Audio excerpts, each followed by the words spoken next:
Tuesday, January 9th, 2020 at 7:07 p.m. And we are convening as the Provo City School District Board of Education for the business meeting. I'm Jim Pedersen, Board President. We'll begin with a roll call. And Julie?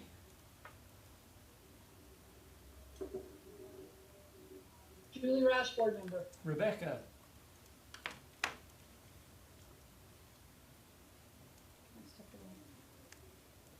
We have Rebecca is with us, or, right? Caleb? There, Rebecca? I'm here, so sorry. I had to run and get my charger before my computer ran out of battery. Rebecca Nielsen, board member. No problem. Caleb? Caleb Price, Communications. Shelley? Shelley Shelton, Executive Assistant. Suraj? Suraj Sayal, Special Education Director. Stephanie? Stephanie Bryant, Business Administrator. Anne Marie? And Marie Harrison, Teaching and Learning. Doug? Doug Finch, Student Services. Nate? Nate Bryson, Board Member. Todd? Todd McKee, Secondary Ed. Keith? Keith Rachel, Superintendent. McKay?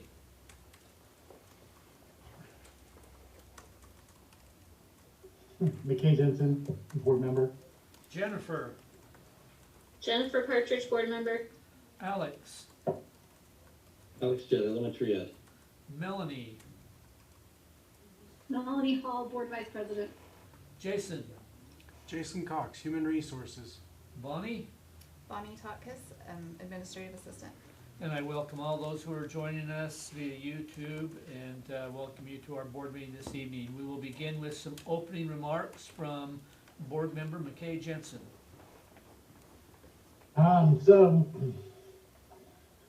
Sorry. I've written something down and it's probably a little too, and there's a video, so it's probably a little too long, but there's some things going on in the world. And we collect a lot of the taxpayer money. We represent a lot of students. And so I just want to take a minute. The students in our school district are 24% Hispanic. They're 3% Pacific Islander. They're 3% multiracial. They're 2% Asian. They're 1% American Indian, Alaska Native, and 1% Black. They're 33% students of color. 67% of our students are Caucasian. 38% of our students are economically disadvantaged. 14% are English language learners. 11% of our students have disabilities. 1% are homeless. Those numbers challenge us to make extraordinary efforts in empathy. They require us to listen carefully and act generously. They require us to pay close attention to our most private thoughts and sometimes change our minds.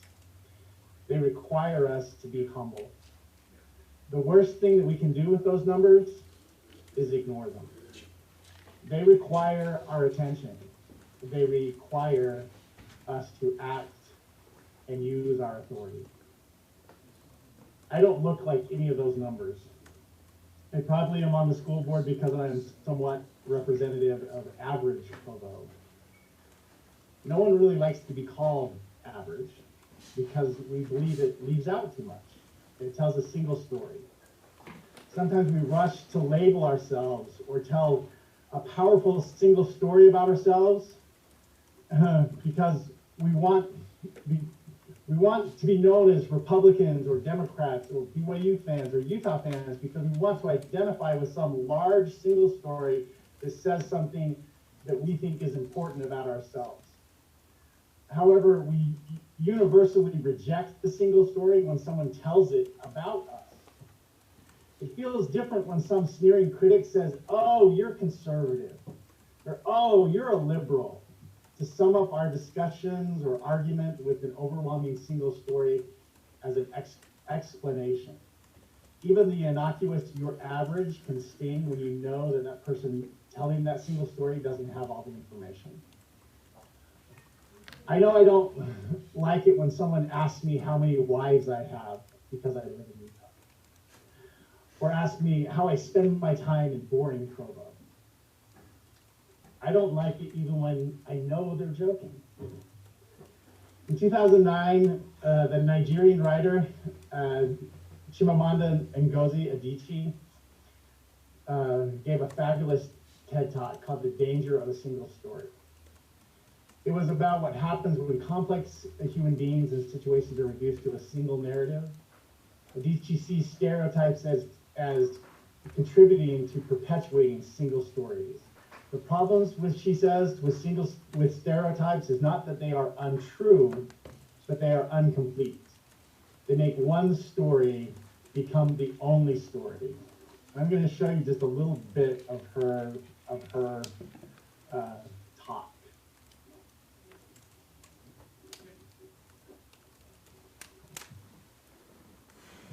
Oh, I picked the wrong one, sorry.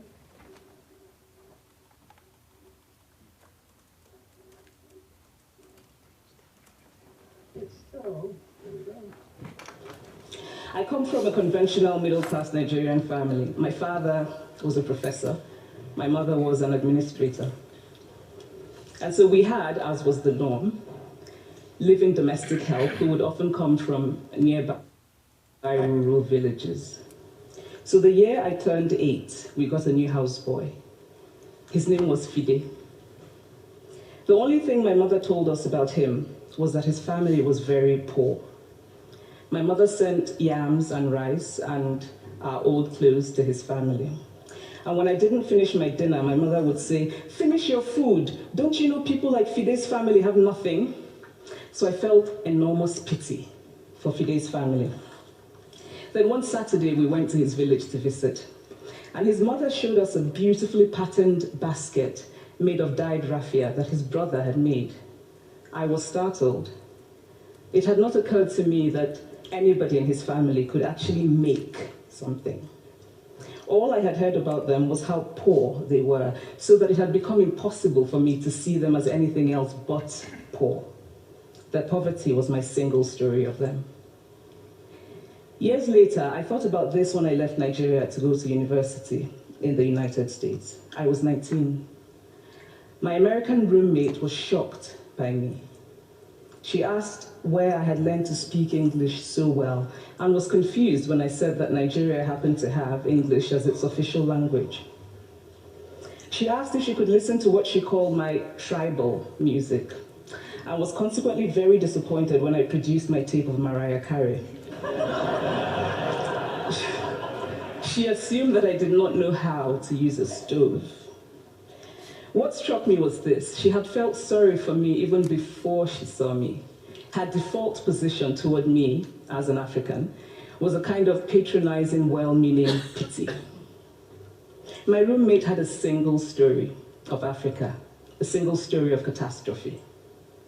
In this single story, there was no possibility of Africans being similar to her in any way, no possibility of feelings more complex than pity, no possibility of a connection as human equals. I must say that before I went to the US, I didn't consciously identify as African. But in the US, whenever Africa came up, people turned to me, never mind that I knew nothing about places like Namibia. But I did come to embrace this new identity, and in many ways I think of myself now as African, although I still get quite irritable when Africa is referred to as a country, the most recent example being my otherwise wonderful flight from Lagos 2 days ago, in which there was an announcement on the Virgin flight about their charity walk in India, Africa, and other countries. So after I had spent some years in the US as an African, I began to understand my roommate's response to me. If I had not grown up in Nigeria, and if all I knew about Africa were from popular images, I too would think that Africa was a place of beautiful landscapes, beautiful animals, and incomprehensible people fighting senseless wars, dying of poverty and AIDS, unable to speak for themselves, and waiting to be saved by a kind white foreigner. I would see Africans in the same way that I, as a child, had seen Fide's family. This single story of Africa ultimately comes, I think, from Western literature. Now here's a quote from the writing of a London merchant called John Locke, who sailed to West Africa in 1561 and kept a fascinating account of his voyage. After referring to the black Africans as beasts who have no houses, he writes, "They are also people without heads, having their mouths and eyes in their breasts. Now, I've laughed every time I've read this, and one must admire the imagination of John Locke. But what is important about his writing is that it represents the beginning of a tradition of telling African stories in the West, a tradition of sub-Saharan Africa as a place of negatives, of difference, of darkness, of people who, in the words of the wonderful poet Rudyard Kipling, are half devil, half child. And so I began to realize that my American roommate must have, throughout her life, seen and heard different versions of this single story. As had a professor who once told me that my novel was not authentically African. Now, I was quite willing to contend that there were a number of things wrong with the novel, that it had failed in a number of places, but I had not quite imagined that it had failed at achieving something called African authenticity. In fact, I did not know what African authenticity was. The professor told me that my characters were too much like him, an educated and middle-class man.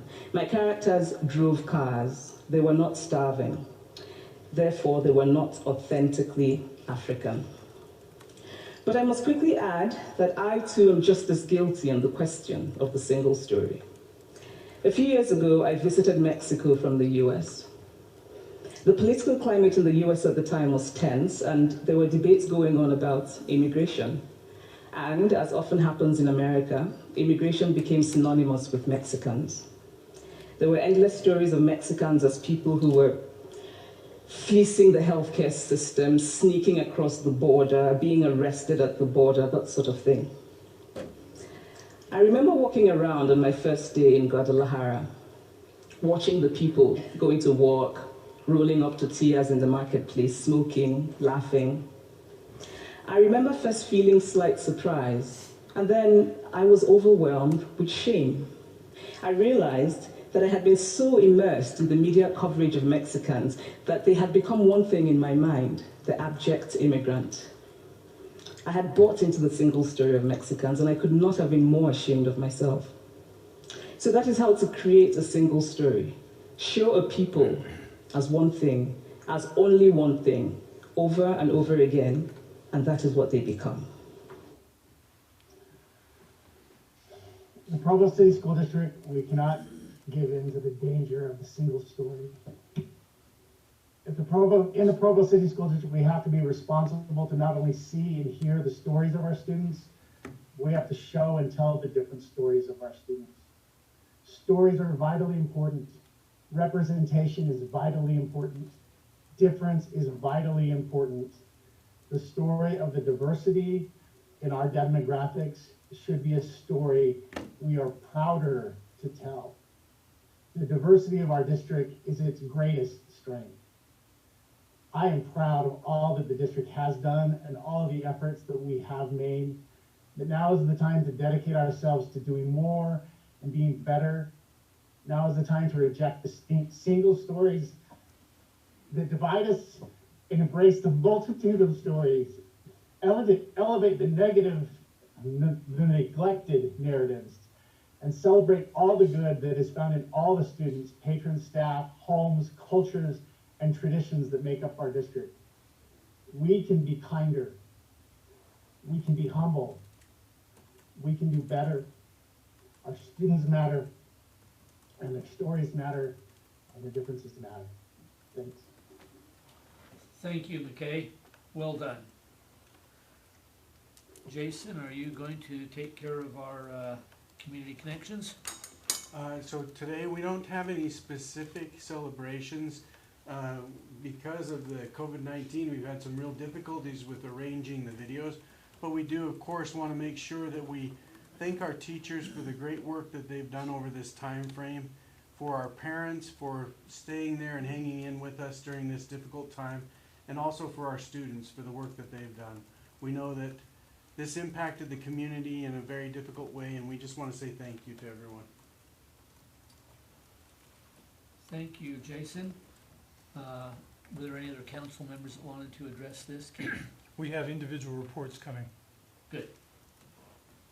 I just have to get it to come up. Shelley's just pulling it up. Do you remember who was first? Mm-hmm. So that's mine, right? Yeah. let me Jason just begins. Pull this up and I'll share my screen.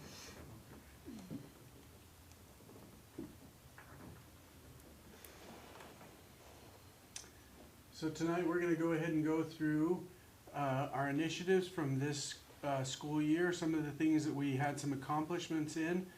So for hiring, training, and support, we worked very diligently this year with Brian Yazzie from our Student Services Department on working on being able to connect with people from different universities and being able to provide teachers and ways to be represented in our school district to help students connect with those teachers. And so, for instance, we worked with Latinos in Action and different groups to try to make sure that we were providing more teachers from different populations, and we did this with our community and with some help. We also changed our code of conduct training this year to meet state guidelines. We did some great work there to now have all employees go through that training rather than just teachers. Our insurance negotiations were very successful again this year. We have a very minimal increase, and the work of that was really done in conjunction with our wellness program, because as we achieve good wellness in the district, as we meet our goals in the wellness committee, then we're able to lower the overall cost of our insurance. And so we want to again thank our employees for their work on that. We had committee work that we completed this year with liaison committee, wellness, insurance, evaluations, salary, employee associations, and policy. And I think the most important thing on here that I wanted to mention was, again, employee recognitions. We were able to have students from each of our schools, when we would go out to record our Provo Way Awards, we were able to have students join us and help in the celebration of the employees or the community members who are receiving the recognitions. And I enjoy this opportunity to celebrate our employees. It's such a wonderful thing, and so I wanted to say thank you. We'll continue to work on making that a great way to recognize the people of Provo and our employees. Okay, next is Anne-Marie. Emery.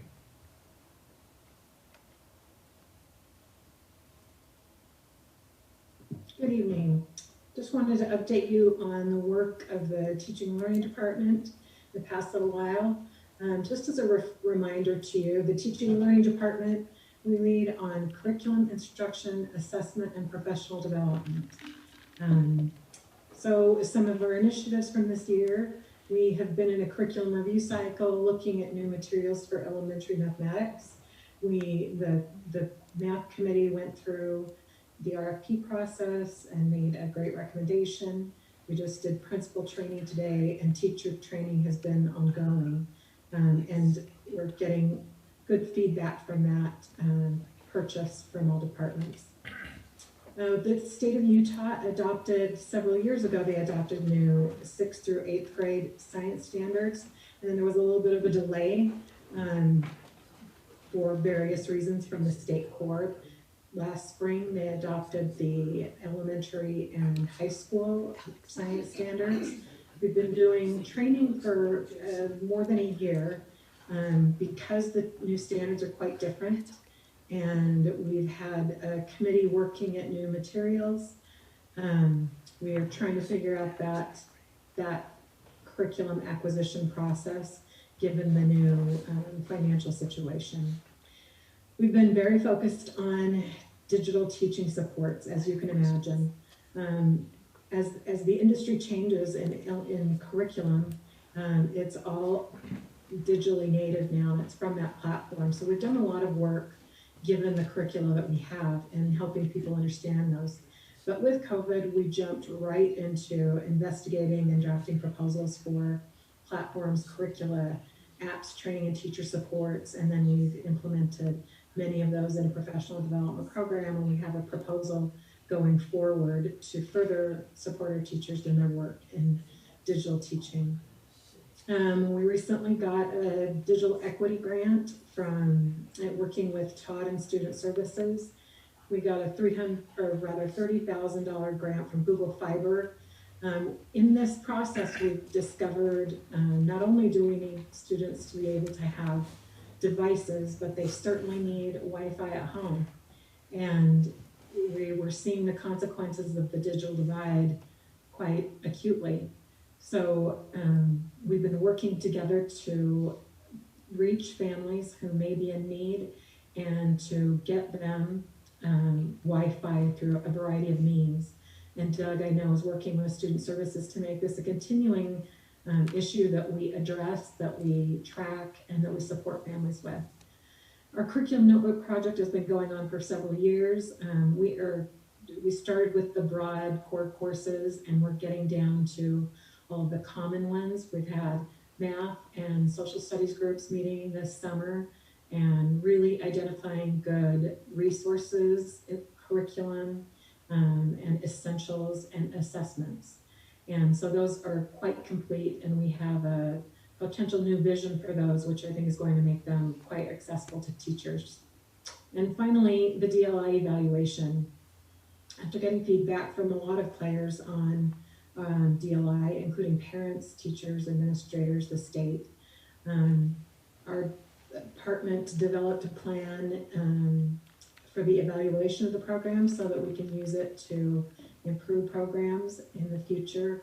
We got a little behind with COVID, but we're anticipating that in late summer we'll have that report back from our outside evaluator and be able to integrate that as we look at improving programs for students and our implementation in schools. Thank you. Alex, we'll hear from you next.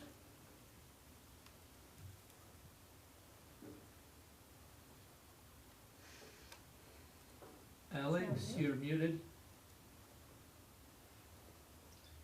Thank you. There's a couple of, there's 5 things that I just wanted to touch and highlight on that we've been working on. Part of our elementary administrators' process this year has been to really work on our collaboration and be able to effectively work together and problem solve. One of the things that came out of this process this last year was that there was some misalignment in how we're attending to some of our most at-risk students. Through that process, the principals gave us some feedback, and we took that feedback from working with special ed, with student services, with Todd and secondary, as well as principals and some of our administration. We were able to coordinate and create a problem-solving protocol that allowed us to be able to be articulate and supporting some of our most at-risk students within our buildings. This process started out as a simple process, became a little bit more complicated and complex.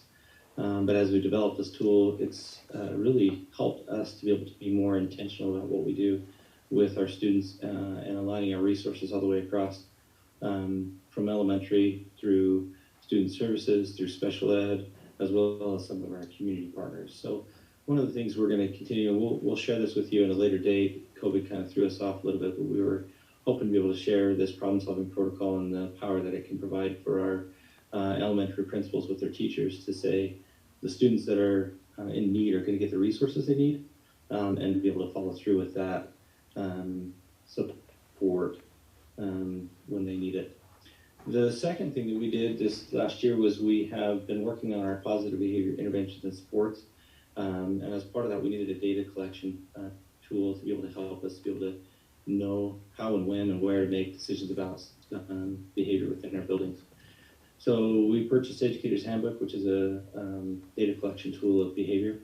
And it has helped elementary principals and some of our secondary folks be able to target specific areas of concerns within a building, create plans and attend to it, and prevent problems before they become bigger problems. So the Educator's Handbook tool has been a great resource to our elementary schools in helping them be more effective in targeting issues before they become issues and supporting their schools and teams and teachers and addressing the needs of students one-on-one.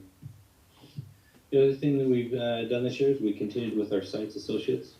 We have 4 schools that joined us. Melanie Hall joined us as well. Unfortunately, we didn't get a finish, but it was a great experience, again, going through the process of helping schools develop systems of support within their schools to find out how do we make sure that our schools' cultures are being positive and responding to the needs of their schools and their community.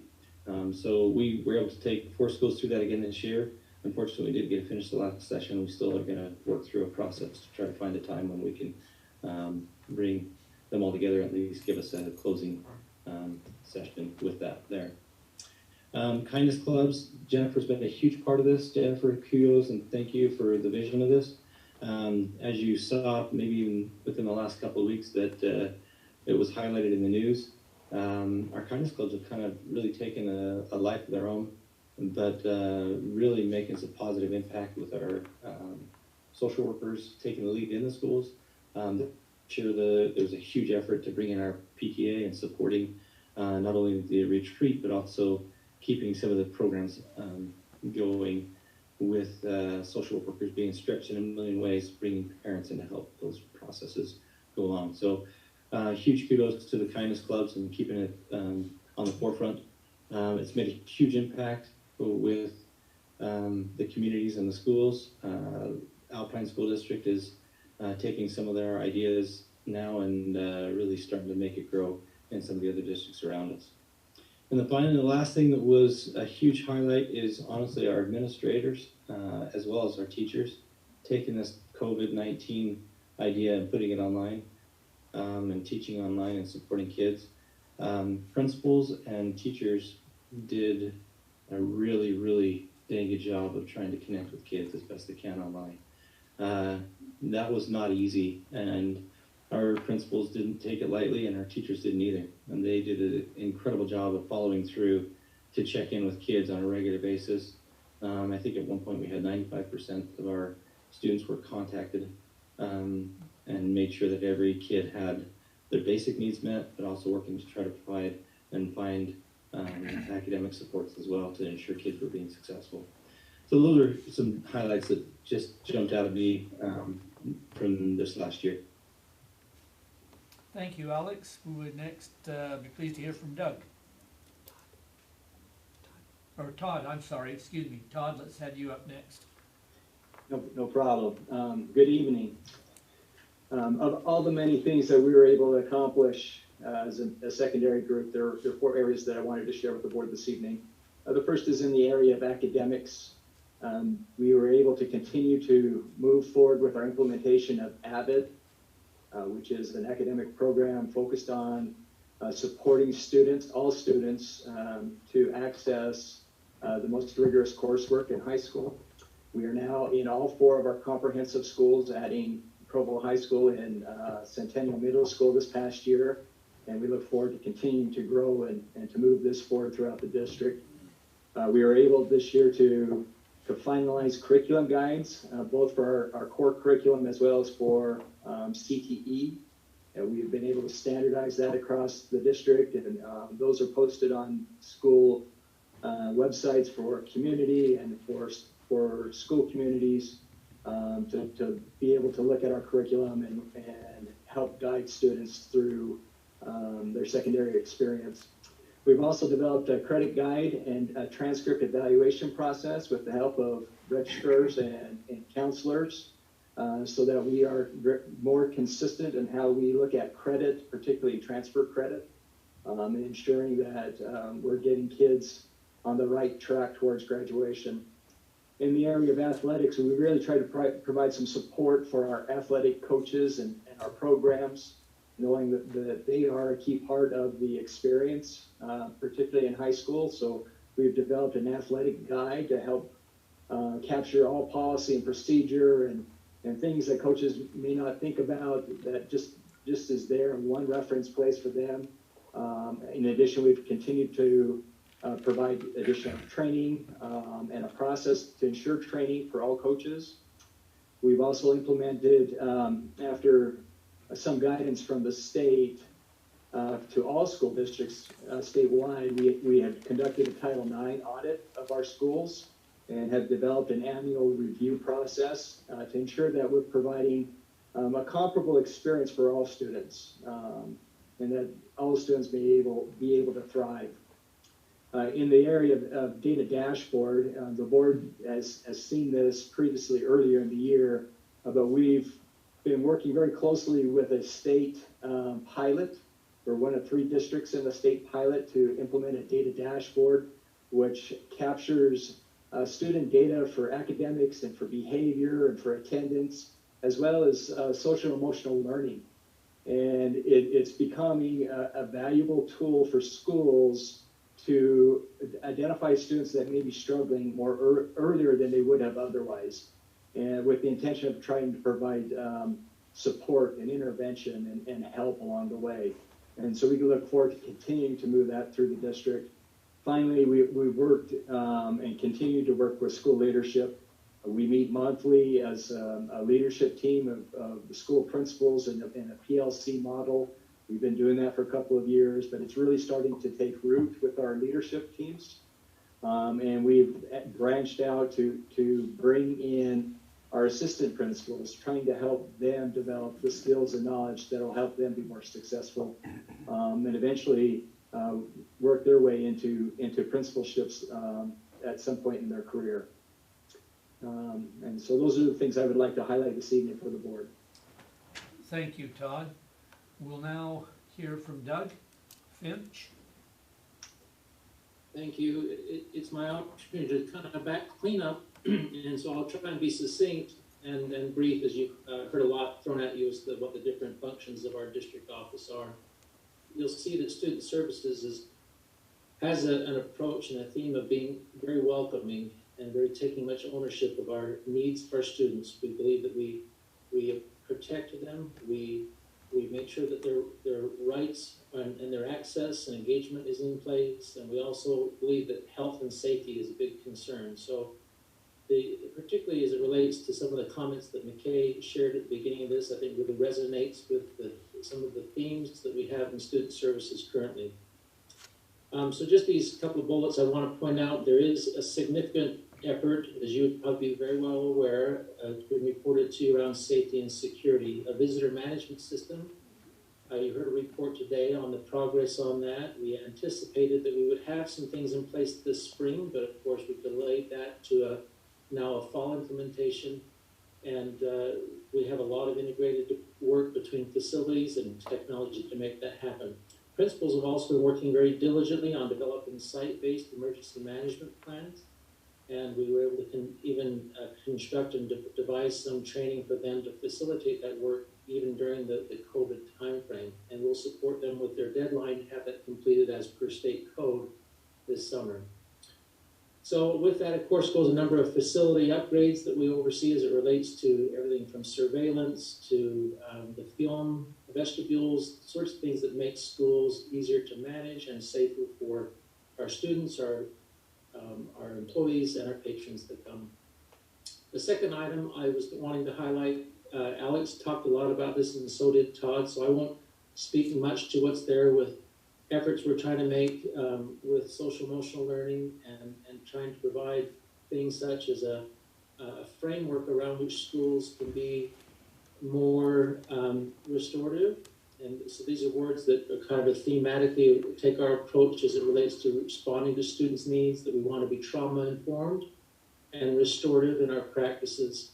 And we have a number of our school district members who are beginning to be formally trained in and create processes within their buildings. Some of you have heard of things such as wellness rooms that are programs that are integrated into a social, emotional, and restorative practice within a school where students can be coached along at a tier 2 and tier 3 level to self-regulate and to manage their emotions. And we believe that we're going to be able to make an impact on the amount of class time and out of school suspension based on these efforts, and we're seeing some great impacts on student conduct. And PBIS is an integral thing. Grateful for the vision of the two building supervisors, in particular, Alex and Todd, who have a great deal of passion for PBIS and utilize Student Services in coming up with plans for implementation. The last two areas here are around access and engagement. We've been the department for a long time that has the truancy officers, the social workers, the family liaisons, the health clerks that are all about trying to keep students in class and engaged and make sure they have access. I think as has been noted and amply explained, this crisis has essentially put a big spotlight on and maybe even widened some of the gaps around access for some of our people. And we spoke a little bit about a project we're working on together as it relates to digital inclusion. And we're finding that while internet access is one of the barriers, we're finding there's a number of other barriers that are more perhaps family and social service oriented types of things that help students and families know what it looks like, what it sounds like, what it feels like to be actively engaged, and whatever our model of education is going to be as we resiliently move forward. We're also preparing ourselves to be more nimble, to use one of Keith's word earlier today in the study session around our crisis response. We anticipate there will be a number of individuals that will have some anxiety associated with coming back or experience some life's difficulties that they're going to need to have some support responding to. So we have things in place for teachers to receive some training so they can have better eyes and ears out to see students who need that support and have mini crisis teams ready to activate in each of our school settings to respond to their needs. The last thing I'll note here, and I do appreciate people have referred to, our equity and diversity arm of student services is alive and well. We have 6 active parent committees that are informing us around a lot of the critical needs we need to do for those subgroups, those subpopulations, those statistics that McKay shared with us earlier. We have a place where they're seen, they're heard, they're valued. And we're trying to create more infrastructure around where student services can be a place where people understand they're not going to just be a number or statistic that is pacified or pushed aside. The last thing on my list here is student protections. This is a critical role that we play in making sure that our policies and our training is updated. If you've been watching at all, you've seen some things around Title IX. A very significant and recent update has happened there around discrimination of students and other protected classes, but in particular Title IX around gender is a significant thing that we look forward to embracing with you as the Board of Education as we talk about making ourselves more inclusive and safer and managing, again, not only our liability, but also being very welcoming. Back to my theme for student services, we're a welcoming place where we have a place for everyone in City of Provo. So I think that it's safe to say that between the policies we have as well as the practices that student services is all about making, as the theme of Provo is, a place where people feel like they're welcome home and they're treated as like their family. Thank you. Thank you, Doug. Turn a few minutes over to Keith Thank you. now. I just want to say briefly, just a comment about what you just heard. First of all, this is only a very, very small fraction of the work these people do. I asked them to limit their remarks to 5 minutes and 5 items. And you'll notice that we came in at that goal or below, but like I said, do not be deceived. This is just a very, very small portion of the things that come up. I also asked them not to dwell on COVID, and you only heard brief references to COVID. We know what that did to us, and we've had a good discussion about that already, and that work continues. I believe that the quality of this district is largely because, not entirely, but largely because of the leadership you just heard from. And I believe that it's time to formally express my thanks to these district leaders who I believe provide a viable balance between the themes of leadership and support for parents and students and teachers, leadership in handling the things that come at them, and shielding our teachers in particular from some of the stuff that could easily be distractions. So we're not perfect, we've got a lot to do, but you've heard a very, very small sampling of the work that goes on around here on a daily basis, and I'm very appreciative of the work these folks do. Thank you very much for arranging for those council members to report.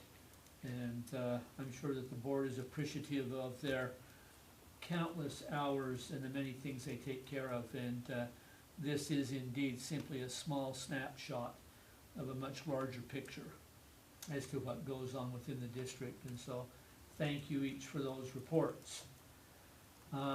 You'll notice on our agenda the next item is public comment. And as noted in the agenda for this business meeting in the packet, we are inviting members of the public who have comments they would like to make to submit those comments through YouTube. And I want to assure you that those comments will be reviewed by members of the board, and would invite you to personally reach out to the member of the board who represents you in particular with any questions that you might have, so that we can address those. Please know and understand that comments and input from the public is crucial and critical in order for us as the board to be able to effectively represent you and to seek to move the business and work of the district forward. So even though we don't have an opportunity at this time to review those comments, please be assured that they will be reviewed by members of the Board of Education. And again, please reach out to your respective board member with any specific concerns you might have, so that as a board we can discuss and review those. Thank you. We will move on to the business items. And we will begin first with item A, approval of revised policy 5510 regarding retirement. Jason, would you give us a brief review of that, please? You bet. So this is a revision of a policy that we have had on the books. It has been updated to meet URS guidelines around helping people to purchase service credit with all that employees in our community has faced through COVID-19. We've had some people who've chosen to retire, and they've asked that we help them by allowing them to use the money that would be coming to them upon retirement towards that purchase of service credit. And that requires us to, as a district, to write this policy so that it meets URS guidelines. And we've worked with our attorney closely to make sure that we have gone through this process to meet their guidelines. Is there a motion to approve revised policy 5510 retirement? Jennifer? I move we approve revised policy 5510 retirement. Is there a second to the motion made by Board Member Partridge? I second it. Second by Board Member Bryson. Is there any further discussion on the motion? Seeing none, all in favor, please indicate with the raise of your hand. Aye. Aye. Any opposed, nay? Melanie? Oh, I said yes. Okay, I didn't know if I saw your hand go up. The motion passes unanimously. Item B, approval of the land trust plans. Alex, would you please give us a brief recap? Yes, all of the school land trust plans have been approved by you, as well as been submitted to the state to give feedback. All the schools have made the changes necessary and approved through the state, except for eSchool, which we will continue to work with. So we're proposing that the school plans be officially approved for the 2021 school year, with a few accommodations or changes that need to be made to eSchool. Thank you, Alex. Is there a motion to approve the trust land plans? I move we approve the final trust land plans for 2020-21 school year with changes recommended by the state. Motion by Board Member Rash. Is there a second? Second. Second by Board Member Hall. Is there any further discussion on the trust land plans? That, I think it was Rebecca that made that second, wasn't it? It was both of us, so it can be Melanie. Okay, sorry, I didn't see Melanie. Sorry, I'll shut up now. Thank you. Any further discussion on the motion? Seeing none, all in favor, please indicate. Aye. Motion passes unanimously. Thank you. The next item is approval of the standards for grading, and Todd, would you take care of that for us? Certainly. As was mentioned in the study session, the past 3 months have been very difficult for our community. It was hard on our families, it was hard on our teachers, and in the end, they all did an incredible job helping students get through those last 3 months of the school year. Nevertheless, due to circumstances beyond their control, both the teachers and our students, there was a disproportionate impact when it came to grading. And so the motion before you, or the request before you, is to ask the board to replace all no grades that were given that fourth quarter with a pass. This would not have any impact on a student's grade point average, but it would have an impact on high school students that are seeking credit for graduation. In the end, we've taken a position, given the trying circumstances, that if we're going to make a mistake, we're going to make that err on the side of the student. And so that's the foundation for our request this evening. Thank you, Todd. Is there a motion to approve the standard for grading?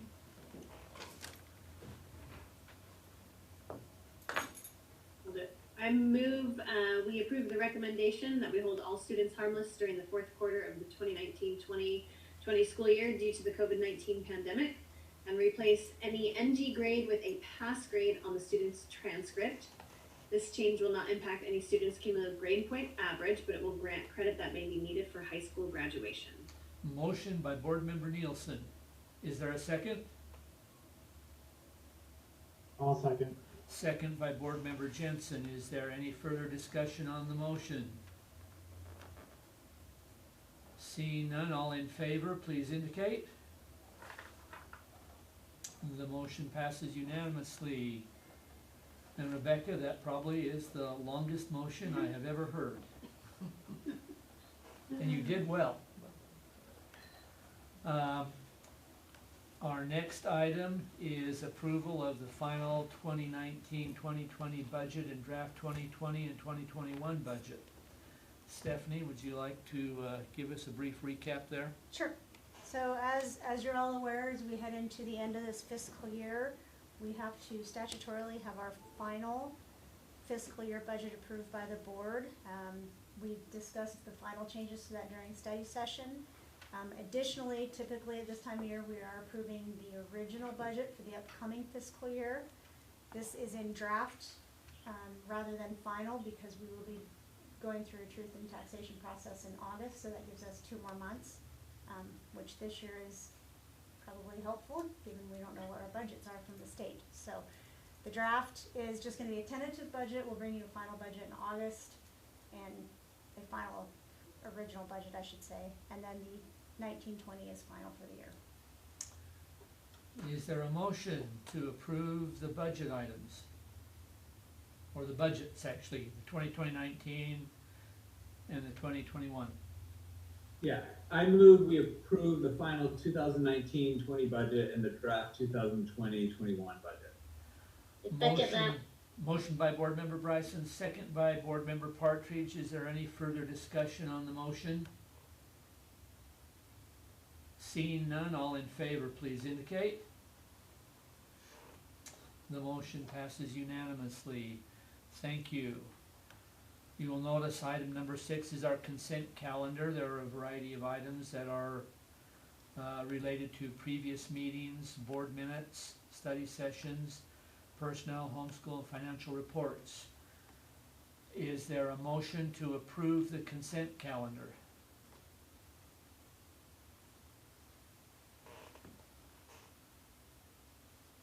I move we approve the consent calendar. Sorry, Melanie.